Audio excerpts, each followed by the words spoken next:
Jamaica. Make we do the right thing. Make we live good today for a better tomorrow. Talk it out. Don't fight it out. The time by the Ministry of National Security is 6:30. The government has moved at record speed to fill the vacancy in the constituency of North East St. Anne by announcing a by-election for September 30, nomination day being September 11. But why is the government moving so fast to fill this gap when there's one that's been there for months now in southern Trelawney and a vacancy that's set to crop up in northwest St. Andrew by the end of October? That's just what is the political thinking behind these moves by the Prime Minister, and why is the opposition PNP saying out loud that it will not be contesting any by-election? It is keeping its powder dry until the general election. Those issues to be tackled today here on Lead Story on CVM TV.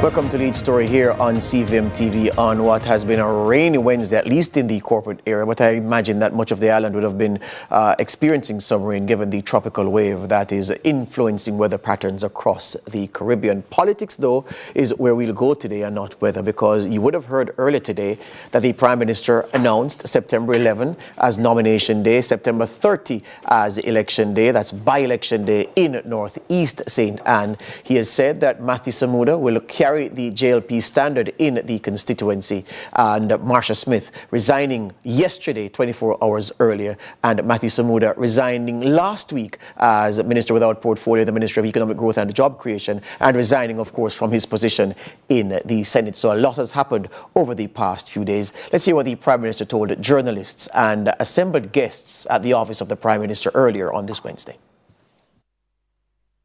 You would have been informed of Minister Clark's promotion to serve internationally in the IMF.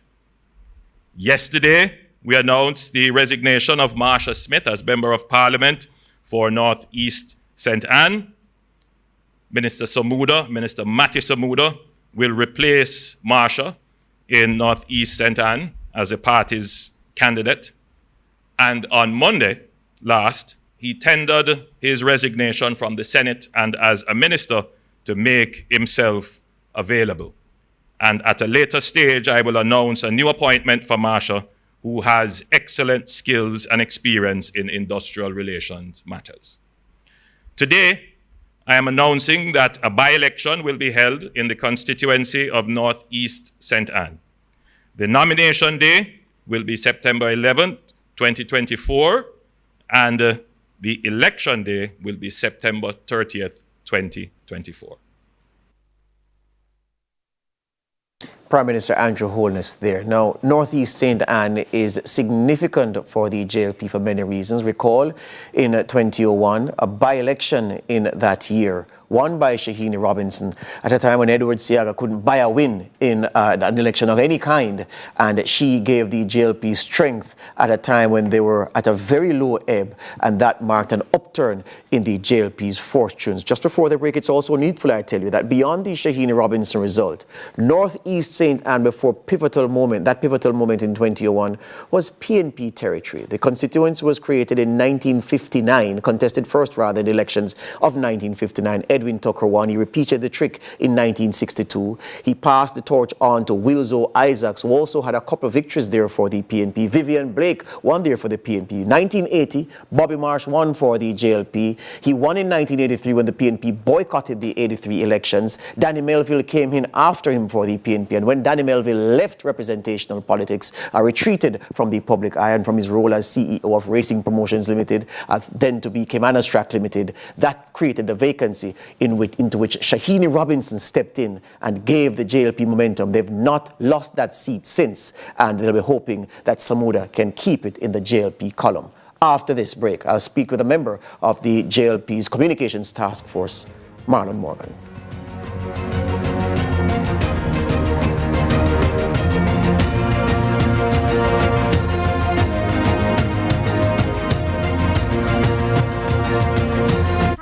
Eileen Gordon, host of Holy Road. Hey everybody, what's up? It's your boy John Mark Wigan, host on the show Holy Road. Listen, people need to know what's happening in the churches and in ministry in all of Jamaica. It's an absolute blessing. We're really excited to share this. Tune in to CVM. See it happen.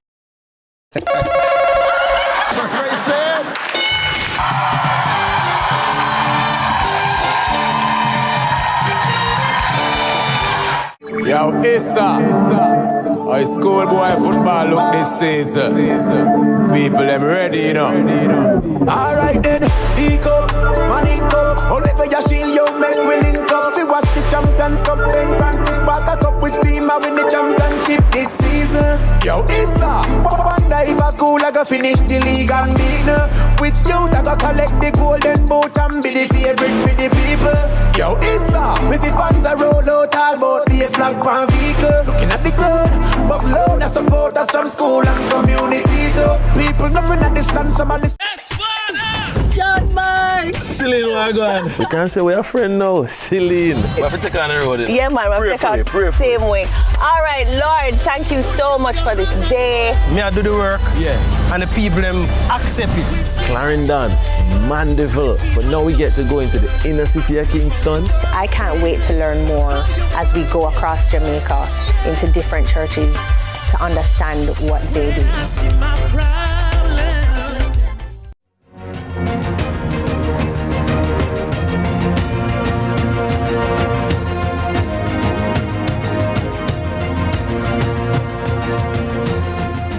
Well, we said bye-bye to the local government election on February 24 this year, but we're saying hello to a by-election in North East St. Anne, consequent upon that announcement by the Prime Minister at the weekly post-cabinet press briefing earlier on Wednesday. September 11 nomination day, September 30 is election day, by-election day in North East St. Anne. So I did tell you that Marlon Morgan, a member of the JLP's Communication Task Force, is here with me in studio. And online, we have the PNP General Secretary, Dr. Dayton Campbell.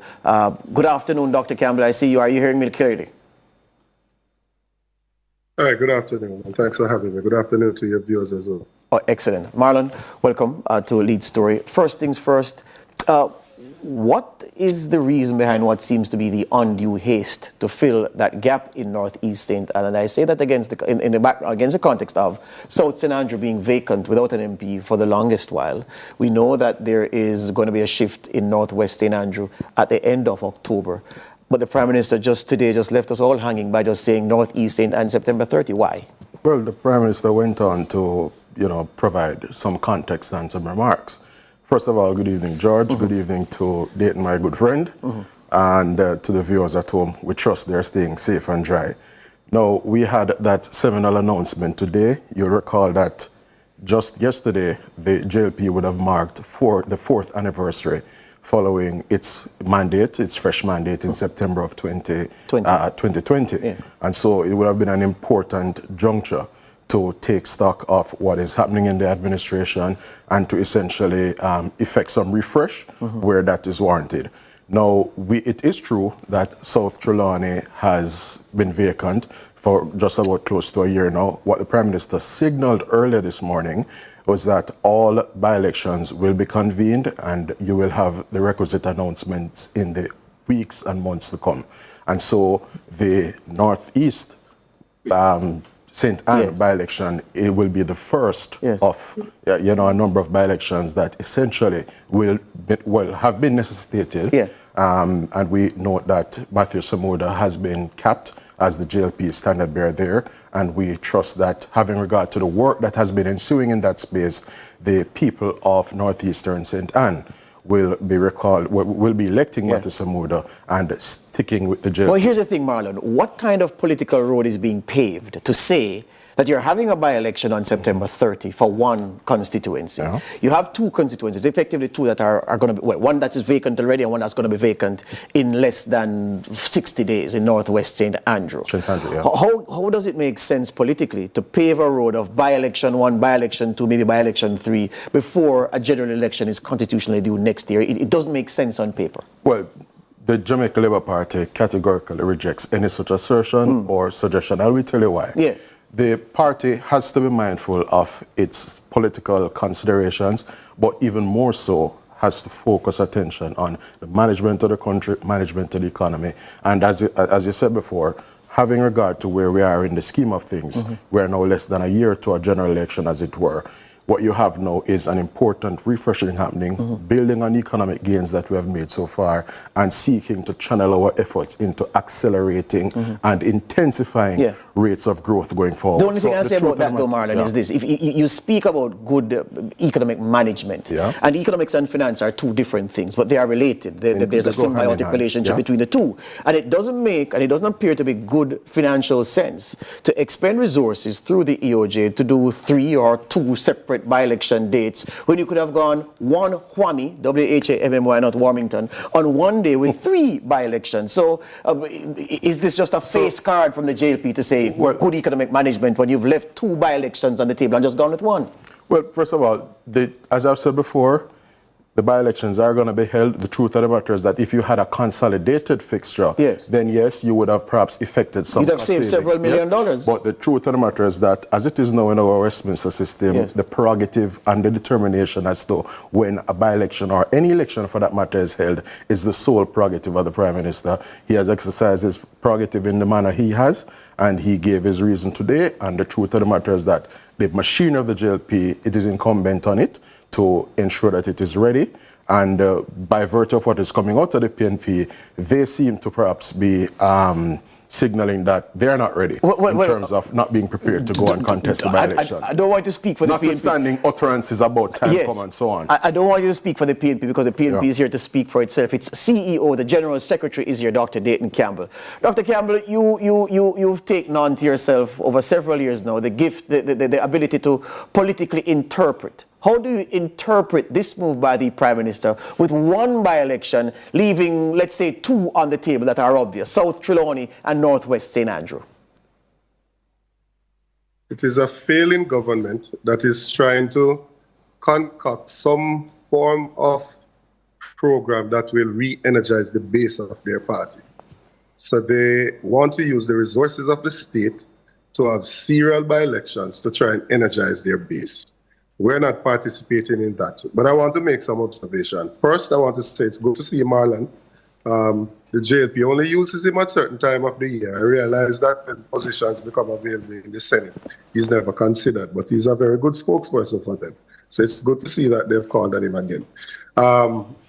I find it very curious that a minister of government would have resigned for over a week without the Prime Minister telling the country, based on what he's saying, that Matthew Samuda resigned from last year. 2, this is a senator and a minister that you have caused to resign so that he can go and run in a seat just before a general election is due. You have a sitting member of parliament that for some strange reason resigned, and then the Prime Minister is going to say he's going to reward her with some other appointment. Then you call this by-election in less than 24 hours, whilst leaving vacant the constituency that has been without representation for over a year. That is disgraceful. And Marlon, really, you're trying hard to support your party, but you shouldn't put your reputation on the line like that. But Dr. Campbell, how is that disgraceful? How is that disgraceful when, as a man who, hold on, Dr. Campbell, hold on. Hold on, Dr. Campbell. As a man who knows Westminster so well, you know that wheeling and dealing and strategizing is in the gift of whomever is leading the party that is in charge of government. They're not doing anything outside of the rules of Westminster. Certainly nothing that no political party has not done in the past. No, if the Prime Minister called, if he did all his machinations and he called Northeast Centre and he also called South Trelawney, you'd be like, okay, he's filling the vacancies. But how can you do all of that to cause a minister and a senator to resign? Then you call that by-election with less than 24 hours, but the constituency that has been without representation for over 1 year, you don't call that one?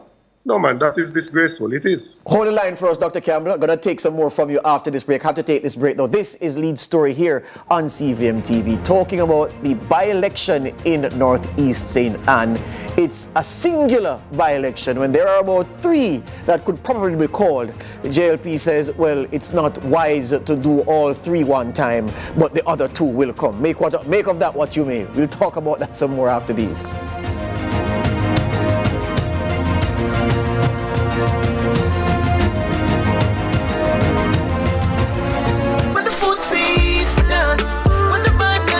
time by Grace. Taste that moves you is 6:45.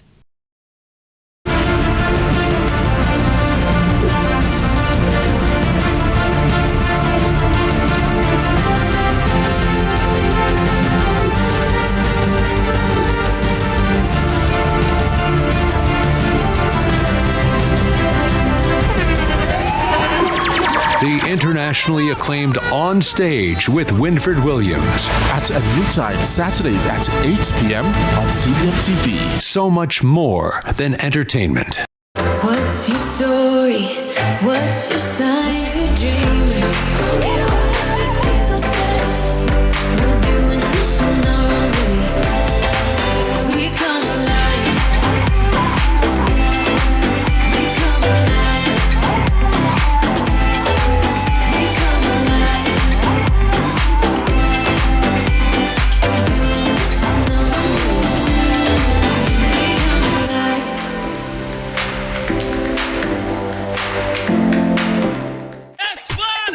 John Mark! Celine, where you going? We can't say we're a friend now. Celine. We have to take on the road. Yeah, man, we'll take out the same way. All right, Lord, thank you so much for this day. Me, I do the work. Yeah. And the people them accept it. Clarendon, Mandeville. But now we get to go into the inner city of Kingston. I can't wait to learn more as we go across Jamaica into different churches to understand what they do.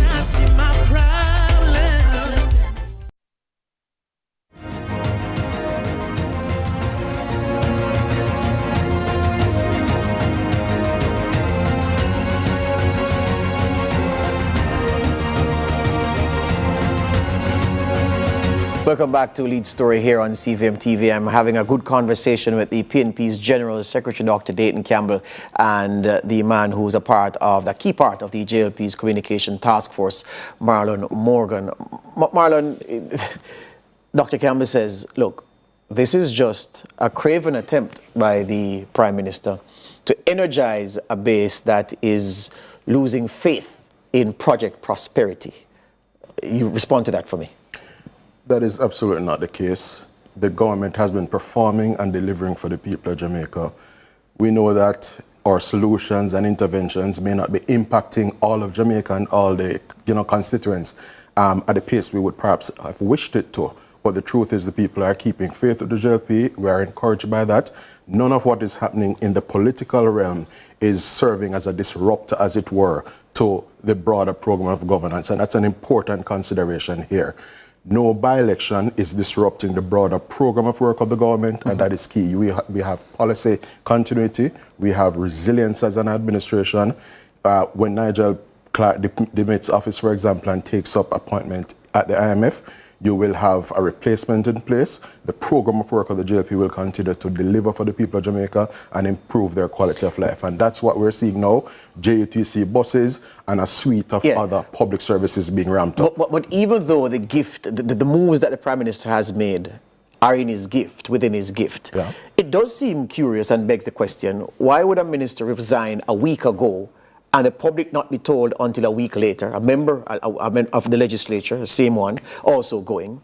And why is it that the JLP again preaches fiscal management and sound economic management when it is going to cost taxpayers a few extra millions, perhaps several millions more, to split the by-elections across different dates when it could have had one? That makes a lie of this mantra of fiscal prudence that the JLP sings all the time, though. Well, the truth is, any dollar saved is a dollar in the right direction. Yes. So I will concede that, the truth of the matter is that to the extent that you may have more than one iterations of a by-election, nominally it will cost more to hold those. But as I said before, when you consider the broader program of work of the government and just the deliverables and what is happening with why keep the Samuda's resignation secret for a week? Well, What's so special around all of that? The Prime Minister this morning mentioned that Matthew Samuda tendered his resignation Monday last. Yes. That may be interpreted as last week Monday or this past Monday. The truth of the matter is it should have been last week Monday,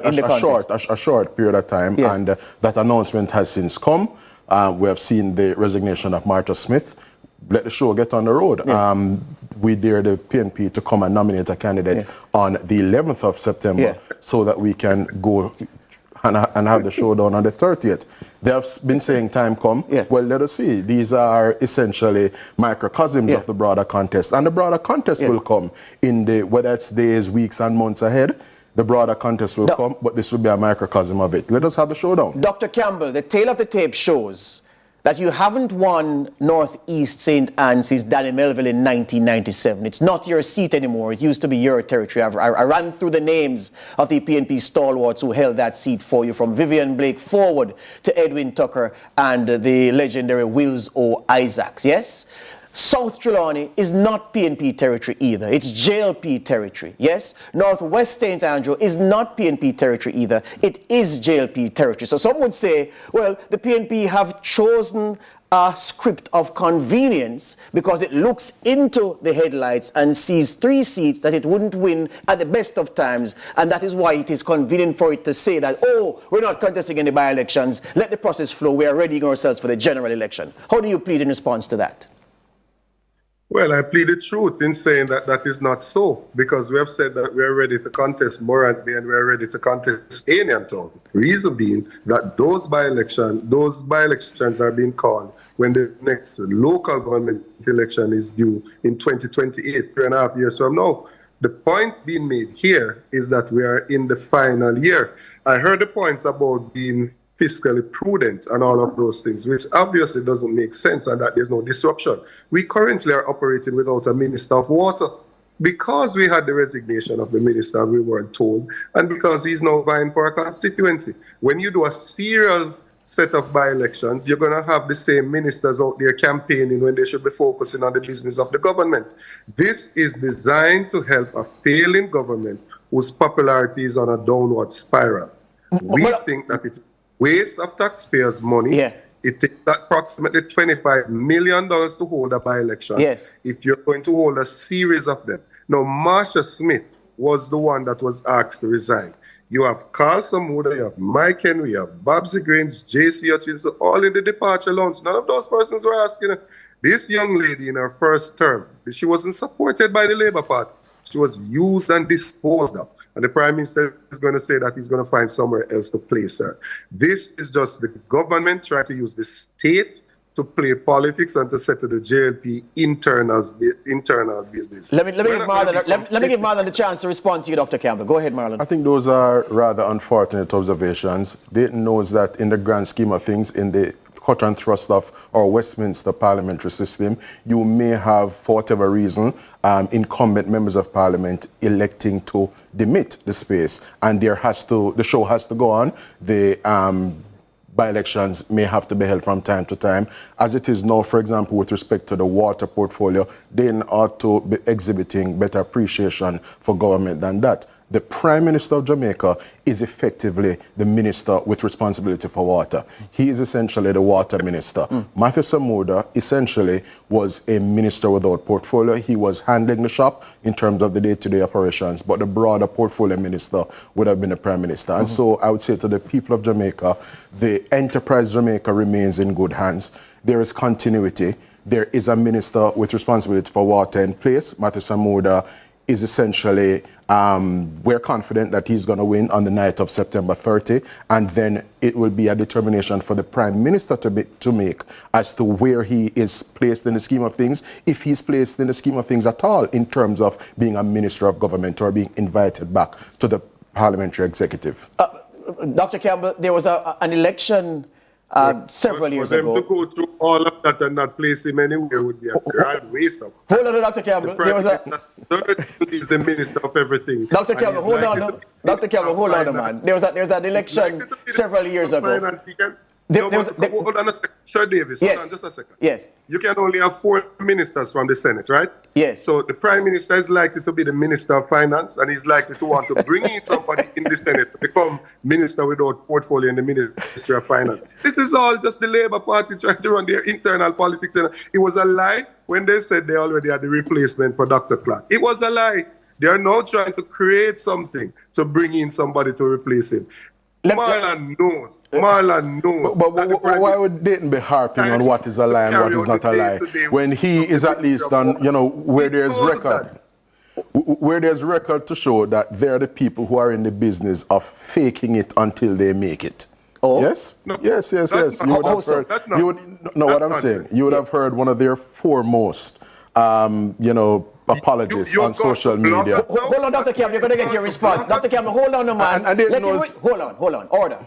Let him make the point, Dr. Campbell, and I'll give you the right of response. Go ahead, Marlon. Dayton knows of which I speak. Yes. One of their foremost apologists on social media indicated that, or alleged that the direction from no less a person than the PNP Gensec, I will say no names here, gave a directive that they should fake it until they make it.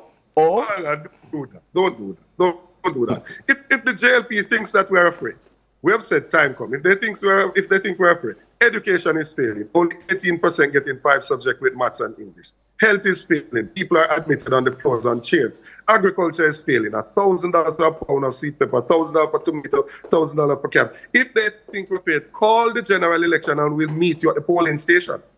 You're making that call already to call the general election now? Call the general election. If you think that we are afraid, call the general election and we will meet you at the polling station. I wanted to say this to you. I wanted to say this to you as I wrap, that some years ago there was an election in the corporate area. The year slips me, but I remember very well that the PNP fielded Dudley Thompson and the JLP under Edward Siaga didn't field a candidate. It was a corporate area seat. And what the PNP did to depress the vote share, it found several people in the constituency named Dudley Thompson and nominated them as independent candidates. Are we going to see, it's going to be hard for you to find somebody in Northeast named Matthew Samuda, but is that likely to happen? Are you likely to pull that card this time, Dr. Campbell? I don't know if that card then, and I certainly don't know if it now. It was a real thing. It was a real thing. No, man, but I'm saying I don't know of it. I am getting the party ready for the general election. When the illicit aid come out, when the Prime Minister's statutory declaration come out, if the food price continue to skyrocket, we think that you might have an election anytime. Our business currently is to get the party ready for a general election. That's what my focus. Hear you on that. The last word for you, Mr. Moran. George, Dayton is throwing salvos at an administration that has essentially brought minimum wage to just about 50